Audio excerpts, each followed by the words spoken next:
ഒരു ജീനിയസ് ജന്മനാൽ തന്നെ വലിയ കഴിവുകളുമായി ജനിക്കുന്നവരാണെന്നാണ് നമ്മളിൽ പലരും വിശ്വസിക്കുന്നത്. എന്നാൽ സത്യം അതിൽ നിന്നും ഏറെ അകലെയാണ്.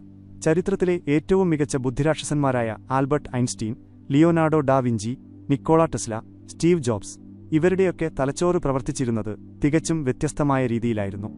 എന്നാൽ ജീനിയസ് ആവുക എന്നത് ജന്മനാ ലഭിക്കുന്ന ഒരു കഴിവ് മാത്രമാണോ? ഒരിക്കലുമല്ല. ഇവർ തങ്ങളുടെ ചിന്താശക്തിയെ വികസിപ്പിച്ചെടുത്തു, പുതിയ കാര്യങ്ങളെ സ്വീകരിച്ചു. ഏറ്റവും പ്രധാനമായി സാധാരണക്കാർ കാണുന്നതിനേക്കാൾ വ്യത്യസ്തമായി അവർ ലോകത്തെ കണ്ടു. സത്യത്തിൽ നമ്മുടെ ചിന്താശേഷിക്ക് നമ്മുടെ ശീലങ്ങളുമായും മൈൻഡ് സെറ്റുമായും നേരിട്ട് ബന്ധമുണ്ട്. നമ്മൾ ചില പ്രത്യേക പാറ്റേണുകളും മാനസിക ശീലങ്ങളും പിന്തുടരുകയാണെങ്കിൽ നമുക്കും ഒരു ജീനിയസിനെപ്പോലെ ചിന്തിക്കാൻ കഴിയുമെന്ന് സൈക്കോളജി പറയുന്നു. ഈ വീഡിയോയിൽ മഹത്തായ വ്യക്തികൾ പിന്തുടർന്ന 7 സൈക്കോളജിക്കൽ രഹസ്യങ്ങളാണ് ഞാൻ നിങ്ങൾക്ക് പറഞ്ഞുതരാൻ പോകുന്നത്. നിങ്ങളുടെ ക്രിയേറ്റിവിറ്റിയും പ്രോബ്ലം സോൾവിംഗ് സ്കില്ലും ചിന്താഗതിയും അടുത്ത ലെവലിലേക്ക് കൊണ്ടുപോകാൻ സഹായിക്കുന്ന രഹസ്യങ്ങളാണിവ. ഇത് മനസ്സിലാക്കി ജീവിതത്തിൽ പ്രാവർത്തികമാക്കിയാൽ ഏതൊരു പ്രശ്നവും നിങ്ങൾക്ക് മുന്നിൽ ഒരു പുതിയ അവസരമായി മാറും. നിങ്ങളുടെ ചിന്തകളെ അപ്ഗ്രേഡ് ചെയ്യാനും ഒരു ജീനിയസ് മൈൻഡ്സെറ്റ് വളർത്തിയെടുക്കാനും നിങ്ങൾ ആഗ്രഹിക്കുന്നുവെങ്കിൽ ഈ വീഡിയോ അവസാനം വരെ കാണുക. ഇത് നിങ്ങളുടെ ജീവിതം തന്നെ മാറ്റിമറിച്ചേക്കാം. സീക്രട്ട് 1. അടങ്ങാത്ത ജിജ്ഞാസ, ഡീപ് ക്യൂരിയോസിറ്റി.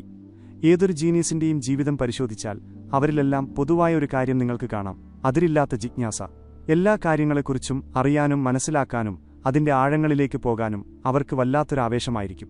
അവർക്ക് ഈ ലോകം ഒരു വലിയ പസിൽ പോലെയാണ്. അത് പരിഹരിക്കാനുള്ള ആവേശമാണ് അവരെ മുന്നോട്ട് നയിക്കുന്നത്. ഐൻസ്റ്റീന്റെ കാര്യം തന്നെ എടുക്കാം. കുട്ടിയായിരുന്നപ്പോൾ അച്ഛൻ അദ്ദേഹത്തിനൊരു വടക്കുനോക്കി യന്ത്രം കാമ്പസ് സമ്മാനിച്ചു. അതിലെ സൂചി വയറുകളുടെ സഹായമില്ലാതെ എപ്പോഴും വടക്കോട്ട് തന്നെ തിരിയുന്നത് കണ്ടപ്പോൾ അദ്ദേഹത്തിന്റെ മനസ്സിൽ ചോദ്യങ്ങളുടെ പെരുമഴയായി. ഇതെങ്ങനെ സംഭവിക്കുന്നു? അദൃശ്യമായ ഏതോ ശക്തി ഇതിനെ ചലിപ്പിക്കുന്നുണ്ടോ? ഈ ക്യൂരിയോസിറ്റിയാണ് അദ്ദേഹത്തെ ഫിസിക്സിന്റെ ആഴങ്ങളിലേക്കും പിന്നീട് ലോകം കണ്ട ഏറ്റവും വലിയ കണ്ടുപിടുത്തമായ റിലേറ്റിവിറ്റി തിയറിയിലേക്കും നയിച്ചത്. ജീനിയസുകൾ ഒന്നിനെയും ഉപരിപ്ലവമായി കാണില്ല. എന്ത്, എങ്ങനെ എന്നതിലുപരി എന്തുകൊണ്ട്, ഇങ്ങനെ സംഭവിച്ചാൽ എന്ത് തുടങ്ങിയ ചോദ്യങ്ങളാണ് അവർ ചോദിക്കുന്നത്. നമുക്കെങ്ങനെ നമ്മുടെ ജിജ്ഞാസ വർദ്ധിപ്പിക്കാം? 1. ചോദ്യങ്ങൾ ചോദിക്കുക. പുതിയതായി എന്ത് കാണുമ്പോഴും സ്വയം ചോദിക്കുക: ഇതെന്തുകൊണ്ടാണ് ഇങ്ങനെ? ഇതിനേക്കാൾ മികച്ച രീതിയിൽ ഇത് ചെയ്യാൻ കഴിയുമോ? 2. പുതിയ കാര്യങ്ങൾ പഠിക്കുക. മഹത്തായ കണ്ടുപിടുത്തക്കാർ ഒരിക്കലും പഠനം നിർത്താറില്ല. നിങ്ങളുടെ ഫീൽഡിന് പുറത്തുള്ള ഒരു പുതിയ കഴിവ് പഠിക്കാൻ ശ്രമിക്കുക. 3. കുട്ടികളെപ്പോലെ ചിന്തിക്കുക. കുട്ടികൾക്ക് എല്ലാത്തിനോടും കൗതുകമാണ്. ആ മനോഭാവം നമ്മളും വളർത്തിയെടുക്കുക.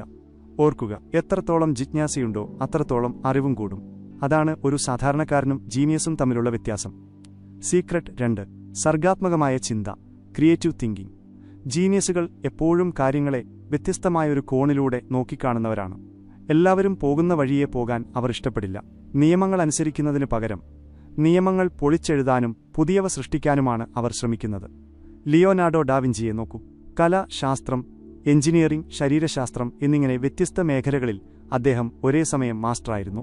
മൊണാലിസ എന്ന പെയിന്റിംഗിലെ കലാവൈഭവവും അദ്ദേഹം വരച്ചിട്ട മെഷീനുകളുടെ സ്കെച്ചുകളും തെളിയിക്കുന്നത് അദ്ദേഹം കാലത്തിനു മുൻപേ സഞ്ചരിച്ച വ്യക്തിയായിരുന്നു എന്നാണ്. ക്രിയേറ്റീവ് തിങ്കിങ്ങിന്റെ ഏറ്റവും വലിയ രഹസ്യം വാട്ട് ഇഫ്, അഥവാ ഇങ്ങനെയാണെങ്കിലോ എന്ന ചോദ്യമാണ്. എലൻ മസ്ക് സ്പേസ് എക്സ് തുടങ്ങിയപ്പോൾ സ്വയം ചോദിച്ചത് ഇതാണ്: റോക്കറ്റുകളെ എന്തുകൊണ്ട് വീണ്ടും ഉപയോഗിക്കാൻ കഴിയില്ല? അങ്ങനെ ചെയ്താൽ ചിലവ് കുറയില്ലേ? ആ ചിന്തയാണ് പരമ്പരാഗത രീതികളെ മാറ്റിമറിച്ചതും പുനരുപയോഗിക്കാൻ കഴിയുന്ന റോക്കറ്റുകൾക്ക് ജന്മം നൽകിയതും. ക്രിയേറ്റിവിറ്റി കൂട്ടാൻ 3 കാര്യങ്ങൾ ചെയ്യുക. 1. പലതരം വിഷയങ്ങളിൽ അറിവ് നേടുക. 2. എല്ലാത്തിനെയും വെല്ലുവിളിക്കുക. നിലവിലുള്ള രീതി തന്നെയാവണമെന്നില്ല ശരി. 3. റിസ്ക് എടുക്കാൻ ഭയക്കാതിരിക്കുക. പുതിയ ആശയങ്ങൾ ആദ്യം വിചിത്രമായി തോന്നാം, പക്ഷേ ധൈര്യപൂർവ്വം മുന്നോട്ടു പോവുക. സീക്രട്ട് 3. പരാജയങ്ങളിൽ നിന്ന് പഠിക്കുക. Learning from failure. നമ്മളിൽ ഭൂരിഭാഗം പേരും പരാജയത്തെ ഒരു അവസാനമായാണ് കാണുന്നത്. എന്നാൽ ജീനിയസുകൾക്ക് പരാജയം എന്നത് പഠിക്കാനുള്ള ഒരു അവസരമാണ്. അവർ ഒരിക്കലും ഞാൻ തോറ്റുപോയി എന്ന് ചിന്തിക്കില്ല, മറിച്ച് ഞാൻ പുതിയൊരു പാഠം പഠിച്ചു എന്നാണ് ചിന്തിക്കുക. തോമസ് ആൽവ എഡിസന്റെ ഉദാഹരണം നോക്കൂ. ലൈറ്റ് ബൾബ് കണ്ടുപിടിക്കുന്നതിനു മുൻപ് ആയിരക്കണക്കിന് തവണ അദ്ദേഹം പരാജയപ്പെട്ടു. ആളുകൾ അദ്ദേഹത്തെ കളിയാക്കി ഭ്രാന്തൻ എന്ന് വിളിച്ചു.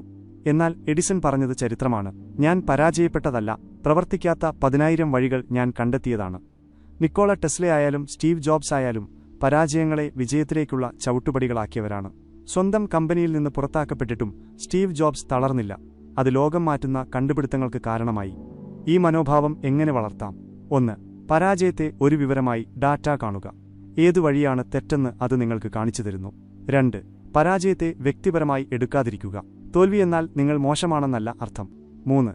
സ്വയം ചോദിക്കുക: ഈ പരാജയത്തിൽ നിന്ന് എനിക്ക് എന്തു പഠിക്കാം? വിജയം എന്നത് ഒരു ലക്ഷ്യസ്ഥാനമല്ല, അതൊരു യാത്രയാണ്. അതിൽ പരാജയങ്ങളുമുണ്ടാകും. സീക്രട്ട് 4. പാറ്റേണുകളെ തിരിച്ചറിയുക. Recognising patterns. ലോകത്തിലെ വലിയ കണ്ടുപിടുത്തങ്ങൾ നോക്കിയാൽ ജീനിയസുകൾക്ക് കാര്യങ്ങൾക്കിടയിലുള്ള പാറ്റേണുകൾ തിരിച്ചറിയാനുള്ള പ്രത്യേക കഴിവുണ്ടെന്ന് കാണാം. സാധാരണക്കാർ കാണാതെ പോകുന്ന ബന്ധങ്ങൾ അവർ കാണുന്നു. ഐസക് ന്യൂട്ടൻ ആപ്പിൾ താഴേക്ക് വീഴുന്നത് കണ്ടപ്പോൾ അത് വെറുമൊരു സാധാരണ സംഭവമായി തള്ളിക്കളഞ്ഞില്ല. ആപ്പിൾ താഴേക്ക് വീഴുന്നു, എന്നാൽ ചന്ദ്രൻ എന്തുകൊണ്ട് വീഴുന്നില്ല എന്ന ചിന്തയിൽ നിന്നാണ് ഗുരുത്വാകർഷണം, ഗ്രാവിറ്റി എന്ന വലിയ സത്യം അദ്ദേഹം കണ്ടെത്തിയത്. എലൻ മസ്കും ഇതേ രീതിയാണ് പിന്തുടരുന്നത്.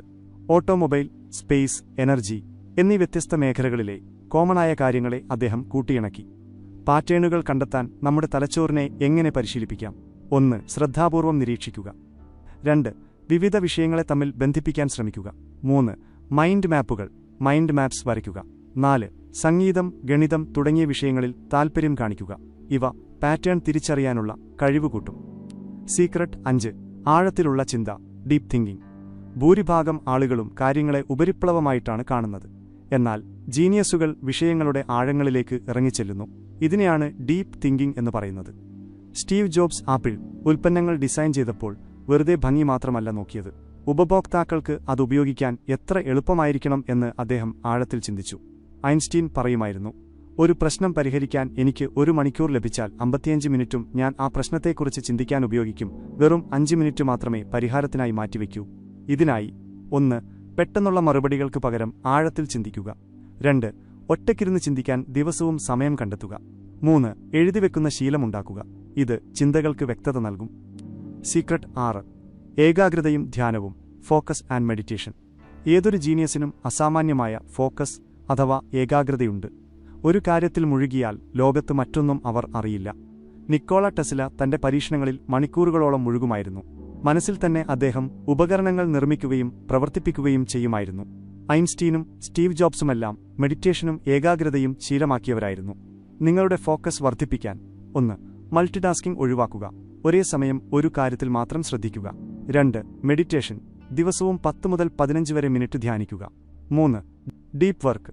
കുറഞ്ഞത് 90 മിനിറ്റെങ്കിലും ഫോണും മറ്റ് ശല്യങ്ങളും ഒഴിവാക്കി ജോലിയിൽ മാത്രം ശ്രദ്ധിക്കുക. സീക്രട്ട് 7. വ്യത്യസ്തമായ കാഴ്ചപ്പാടുകൾ, അഡോപ്റ്റിംഗ് ഡിഫറന്റ് പെർസ്പെക്റ്റീവ്സ്. ജീനിയസുകൾ ഒരിക്കലും ഒറ്റവശത്തുനിന്ന് മാത്രം കാര്യങ്ങളെ കാണില്ല. അവർ പലരുടെ കണ്ണിലൂടെ, പല കോണിലൂടെ പ്രശ്നങ്ങളെ നോക്കിക്കാണുന്നു. എലൻ മസ്ക് ഒരു ബിസിനസ്സുകാരൻ മാത്രമല്ല, ഒരു എഞ്ചിനീയറും ഇൻവെന്ററുമൊക്കെയാണ്. സ്പേസ് എക്സ് റോക്കറ്റ് ഉണ്ടാക്കുമ്പോൾ അദ്ദേഹം എഞ്ചിനീയറിംഗ് മാത്രമല്ല, ബിസിനസ്സും കമ്പ്യൂട്ടർ സയൻസും എല്ലാം കണക്കിലെടുത്തു. ഇതിനായി 1. പലതരം പുസ്തകങ്ങൾ വായിക്കുക, വ്യത്യസ്ത വിഷയങ്ങൾ പഠിക്കുക. 2. യാത്രകൾ ചെയ്യുക, പുതിയ ആളുകളെ പരിചയപ്പെടുക. 3. ഒരു പ്രശ്നം വരുമ്പോൾ മറ്റൊരാളായിരുന്നെങ്കിൽ ഇതിനെ എങ്ങനെ കാണും എന്ന് ചിന്തിക്കുക. ജീനിയസ് എന്നത് ഒരു മാജിക് അല്ല. അവർക്ക് പ്രത്യേകമായി ഒരു സൂപ്പർ പവർ ഒന്നുമില്ല. അവർ തങ്ങളുടെ ചിന്താരീതിയെയും ശീലങ്ങളെയും ചിട്ടപ്പെടുത്തിയവരാണ്. ചരിത്രം പരിശോധിച്ചാൽ ലോകം മാറ്റിമറിച്ചവരെല്ലാം ചോദ്യങ്ങൾ ചോദിക്കാൻ മടിക്കാത്തവരും തോൽവികളിൽ തളരാത്തവരും വ്യത്യസ്തമായി ചിന്തിച്ചവരുമാണ്. ഇനി നിങ്ങളുടെ ഊഴമാണ്. നിങ്ങളുടെ ചിന്താരീതി മാറ്റാൻ നിങ്ങൾ തയ്യാറാണോ? ഈ 7 ശീലങ്ങൾ ജീവിതത്തിൽ പകർത്താൻ നിങ്ങൾ ആഗ്രഹിക്കുന്നുണ്ടോ? എങ്കിൽ ഇന്നത്തെ ദിവസം തന്നെ അതിന് തുടക്കം കുറിക്കൂ. ഈ വീഡിയോ നിങ്ങൾക്കിഷ്ടപ്പെട്ടെങ്കിൽ ലൈക്ക് ചെയ്യാനും ഷെയർ ചെയ്യാനും മറക്കരുത്. ഇതിൽ ഏത് പോയിന്റാണ് നിങ്ങൾക്ക് ഏറ്റവും ഇഷ്ടപ്പെട്ടതെന്ന് കമന്റായി അറിയിക്കുക. അടുത്ത വീഡിയോയിൽ കാണാം. അതുവരെ പഠിച്ചുകൊണ്ടേയിരിക്കുക, വളർന്നുകൊണ്ടേയിരിക്കുക.